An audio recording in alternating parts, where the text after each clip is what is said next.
Poonawalla Fincorp promising है, normally हम कहते हैं पुअर मैन्स बजाज फाइनेंस है, लेकिन फाइनेंस में मैंने देखा है कि जो लीडर होता है वो लीडर ही रहता है। पूनावाला फिनकॉर्प कोई सस्ता नहीं है, कोई 2 टाइम्स 3 टाइम्स बुक नहीं मिल रहा है, ये वो सारा करने की चेष्टा कर रहा है जो बजाज फाइनेंस किया है। और मोस्टली जो मुझे लगता है एक पॉलिटिकल इवेंट रिस्क है पूनावाला में, बिकॉज ये जो इन्होंने कोवैक्सीन कोविडशील्ड जो इन्होंने दवाई, जब लास्ट टाइम चक्कर हुआ था कोविडशील्ड इन्होंने प्रोवाइड किया था गवर्नमेंट को, तो ऐसा नहीं हो कि अगले साल इलेक्शन है उसके बाद कोई दूसरी गवर्नमेंट आए, और मार्केट तो सेंटिमेंट पे चलता है ना।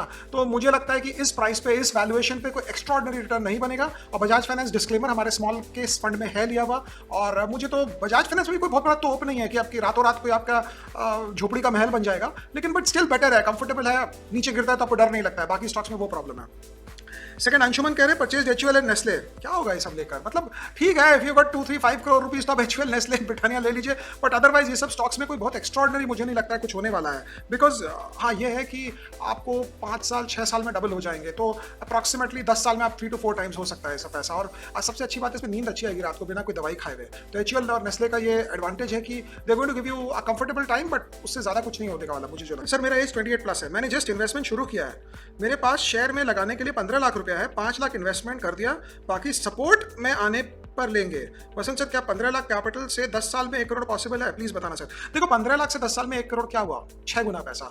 6 गुना पैसा अप्रॉक्सीमेटली हो गया 20-22% रिटर्न। तो 20-22% आपको इसे तोड़ तोड़ के देखना होगा। तो 20-22% रिटर्न अगर आप बनाते हो, 22-23% रिटर्न, तो मुझे लगता है बहुत कुछ पॉसिबल है। लेकिन आपको उसमें निफ्टी आप ले लोगे तो नहीं होगा, इसमें आपको छोटे लाइन के शेयर लेने होंगे, मिड कैप टाइप लेने होंगे, या 10 साल में 1 करोड़ नहीं होगा तो क्या हुआ, 12 साल में हो जाएगा, ऐसा समझ के चलना चाहिए। कोई जमाना था हम कोई स्टॉक लेते थे, हम बोलते थे यार 5 साल में नहीं होगा तो 6 साल में हो जाएगा, 7 साल में होगा, सेकुलर ग्रोथ लेना चाहिए। हाँ लेकिन अगर आप ये सब स्टॉक में अगर आप बहुत महंगे स्टॉक ले लेंगे, डीमार्ट, एशियन पेंट टाइप, तो थोड़ा मुश्किल हो सकता है। डीमार्ट उतनी मुश्किल नहीं है बट पॉसिबल है।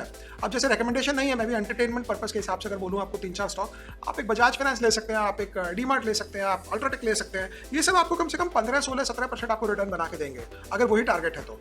और लेकिन अभी क्या है ना, अभी खराब मार्केट में ना बजाज फाइनेंस टाइप स्टॉक बहुत अच्छा लगता है क्योंकि वो गिरता नहीं है। जब अच्छा मार्केट आएगा ना तो यही बजाज फाइनेंस आपको परेशान करेगा क्योंकि ये बढ़ेगा 2% और बाकी सब बढ़ेंगे 20%, तो वो प्रॉब्लम है। पाकिस्तान की इकोनॉमी की हालत बहुत खस्ता है, पता नहीं हमारे टीवी वाले तो ऐसे ही बोलते हैं बट हमारा भी वही हाल था 1991 में, जो भी पाकिस्तान का है, दो हफ्ते का तेल, 4 दिन का फॉरेन एक्सचेंज रिजर्व, ये हो रहा है वो हो रहा है, बट वो पॉलिटिकल अपहीवल ज्यादा है। बट बहुत अच्छा। बट पाकिस्तान में स्टॉक मार्केट में कराची स्टॉक एक्सचेंज ने आज से 10 साल पहले मुझे याद है बड़ा जबरदस्त रिटर्न दिया था।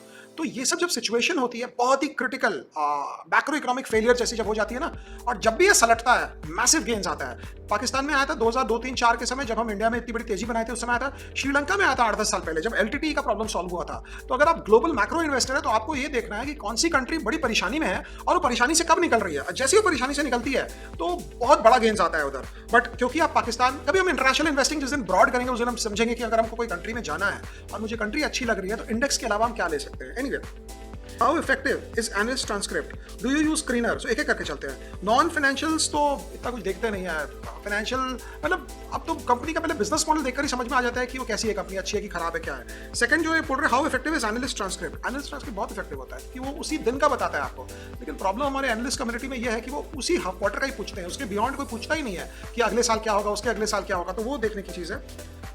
Do you use screener? नहीं, मैं स्क्रीनर यूज नहीं करता, मैं सिर्फ 3 साल का CAGR देखता हूँ, top line bottom line. Screener अगर आप यूज कर रहे हो ना तो आपकी इन्वेस्टर के हिसाब से आपकी लॉन्जिविटी बहुत लिमिटेड है, बिकॉज ChatGPT भी आपसे अच्छा स्क्रीनर लगाकर आपको आउट ऑफ फोकस कर सकता है। ChatGPT क्या है, कोई दिन हम करेंगे, तो स्क्रीनर विनर हो गया कि ठीक है आपको लग रहा है मैं कुछ कर रहा हूँ, बट वो तो कंप्यूटर ऑटोमेटेड भी हो सकता है। तो स्क्रीनर से रियल बड़े गेन्स नहीं आते, बड़े गेन्स आते हैं सब्जेक्टिव मैटर, बिजनेस मॉडल समझ के कंपनी क्या करती है। भालो स्टॉक बोलो, बंगाली है ये कह रहे हैं मेरे पास 1 लाख रुपया है, मैं 10 साल के लिए इन्वेस्ट कर सकता हूँ, कोई बढ़िया स्टॉक बोलो। शीतल दास, अगर आपके पास 1 लाख रुपया है तो 10 साल में आप इसको बहुत आराम से, क्योंकि अमाउंट छोटा है, आप इसको 10 लाख बना सकते हो और टारगेट वही होना चाहिए। और एक बार अगर छक्का लग गया तो अपने आप आपके टारगेट्स बढ़ जाएंगे लाइफ में। प्रॉब्लम होती है जब हमारा कैपिटल बढ़ जाता है। तो इनका एक और चीज है, आमी लेखा पढ़ा जानी ना, मतलब ही doesn't know how to read and write, पढ़ना लिखना नहीं जानते।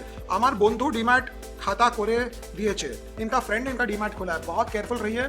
फ्रेंडशिप अपनी जगह, डीमैट अपनी जगह, पैसा अपनी जगह, रुपया अपनी जगह। इसीलिए मैंने ये सेकंड मैसेज भी पढ़ा है। सब दोस्ती वोस्ती अपनी जगह रहती है लेकिन अपना पैसा अपने पास रहना चाहिए, ये सब काम में नहीं जाना चाहिए। और क्योंकि आपके पास सिर्फ 1 लाख रुपया है, मैं आपको रेकमेंड करूंगा, रेकमेंड तो कोई कर नहीं सकता बिकॉज अभी तो पुलिस की सायरन आप लोगों ने सुना है, फिर पता नहीं किसकी सायरन आएगी। मतलब मैं अगर मैं हो रहा हूँ तो मैं छोटे स्मॉल कैप्स आपको बोलूंगा लेने को, स्मॉल कैप्स। और स्मॉल कैप्स देखिए इससे कोई फायदा नहीं है, मैं स्मॉल कैप ऑल कैप बोल के निकल जाऊँ। आप बड़े शेयर जो निफ्टी वाले शेयर है उसमें देखिए, आपको समझ में आएगा तो उसके बाद करिए। आप इधर उधर पैसा मत डालिए कि आपका 1 लाख भी उड़ जाए हाथ से। तो आगे पीछे आपको समझ में आ जाएगा क्या लेना है। बट अगर आपको कुछ समझ में नहीं आता तो डीमार्ट, अल्ट्राटेक और बजाज फाइनेंस टाइप कंपनीज है, स्ट्रॉन्ग कंपनीज है, बड़ी कंपनियां हैं। इनकी नेक्स्ट 10 साल में अर्निंग्स ही अगर मैं देखूं तो 4 से 5 गुना इनकी हो सकती है। तो 4 से 5 गुना अर्निंग्स होगी तो उतना तो शायद पैसा होना चाहिए। एक मोहम्मद सफीक का है, और ये मैसेज मैंने इसलिए लिया है क्योंकि सबको बोलने के लिए, इनके पास कोई जनरल विजयनगर के शेयर थे जो कंपनी गड़बड़ कर दे नहीं रही है। देखिए सब मेरे और आपसे ना सॉल्व नहीं होगा। आप एक लॉयर करें अगर शेयर का वैल्यू बढ़ा है तो। अगर शेयर का वैल्यू 2, 5, 10 हज़ार रुपया है तो उसको भूल जाए, छोड़ दो। अगर शेयर का वैल्यू 5 लाख, 7 लाख, 2 लाख, 3 लाख, 1 लाख रुपया भी है तो भी एक लॉयर करें, लॉयर से बोले भाई ये शेयर मेरे निकलवा दो। मैं और आप चिट्ठियां लिख कर कंपनी से परेशान हो जाएंगे, होएगा नहीं। होते हैं कॉर्पोरेट लॉयर्स होते हैं जो कर देंगे आपका काम।